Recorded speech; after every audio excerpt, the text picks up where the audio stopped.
अक्सर गलतियां करते हैं यूनिट्स को कन्वर्ट करते वक्त। किसको? यूनिट्स को। जब हम यूनिट्स को कन्वर्ट करते हैं कि कितने मीटर कितने सेंटीमीटर होता है या कितने सेंटीमीटर कितने मीटर होते हैं, तो अक्सर हम गलतियां करते हैं, या तो हमें याद ही नहीं रहता। लेकिन आज मैंने आपके लिए ये बेहतरीन ट्रिक, इस ट्रिक के जरिए और ये बेहतरीन मॉडल आपके सामने लाया है।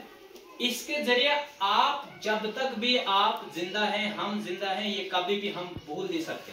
ठीक है, तो सबसे पहले मैंने आपको बताया ये 3 यूनिट्स जो हैं, ग्राम, मीटर और लीटर।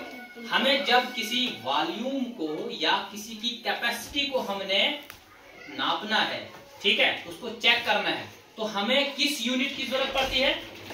किस यूनिट की जरूरत पड़ती है? बताओ ना, किस यूनिट की जरूरत पड़ती है? लीटर की। किस यूनिट की? हाँ, लीटर की।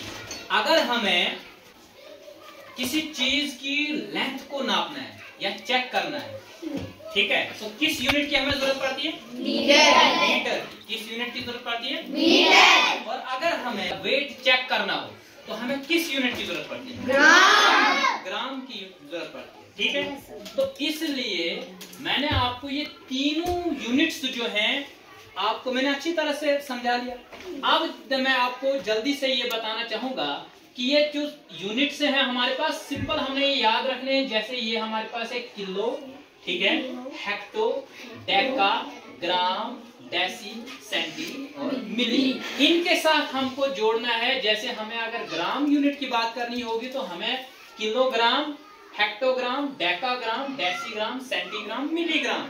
अगर हमें मीटर की बात करनी है तो kilometre, hectometre, decametre, metre, decimetre, centimetre और मिलीमीटर।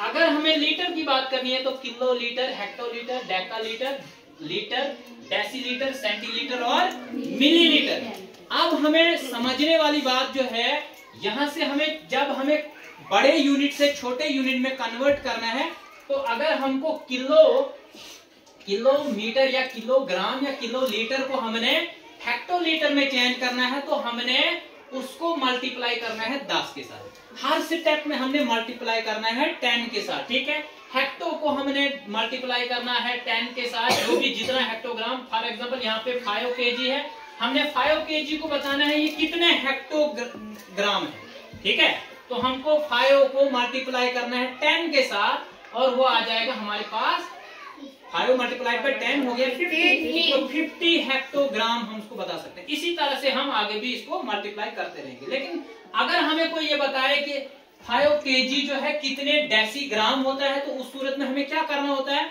उस सूरत में हमें ये स्टेप्स गिनने होते हैं, 1, 2, 3 और 4।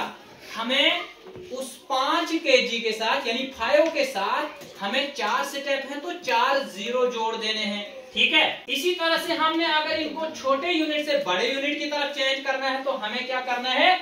हमने मान के चलो यहां से हमने इधर जैसे हमें वहां से मल्टीप्लाई करना है 10, यहां से हमने डिवाइड करना है 10। ठीक है, उसी तरह से स्टेप बाय स्टेप हमने डिवाइड 10 करना है। ठीक है, आई होप कि आपको ये सारा समझ आ चुका होगा। तो थोड़ा सा मैं ये मॉडल भी आपको समझाने की कोशिश करूंगा। ये मॉडल आपके लिए मैंने बड़ी मेहनत के साथ बनाकर लाया है। इसमें हम समझेंगे कि जब हम बड़े यूनिट की तरफ ऊपर के लिए जाएंगे तो हमें क्या करना है? बड़े यूनिट की, जब छोटे यूनिट से बड़े यूनिट की तरफ हम जाएंगे तो हमें डिवाइड करना है क्या? 10। और अगर हम बड़े यूनिट से छोटे यूनिट की तरफ आ रहे हैं तो हमें मल्टीप्लाई करना है 10। वैसे ही किलोमीटर, ठीक है, समझ आ रही है आपको? किलोमीटर, ठीक है, किलोमीटर के बाद कौन सा यूनिट आता है? हेक्टोमीटर के बाद डेकामीटर, डेकामीटर के बाद मीटर, मीटर के बाद डेसीमीटर, डेसीमीटर के बाद सेंटीमीटर, सेंटीमीटर के बाद मिलीमीटर। ठीक है, तो मुझे उम्मीद है कि आपको ये याद हुआ होगा। और भी अगर अब हम इसमें हम प्रैक्टिस करेंगे क्वेश्चंस की, उस सूरत में आपको ये अच्छी तरह से याद होगा। ठीक है।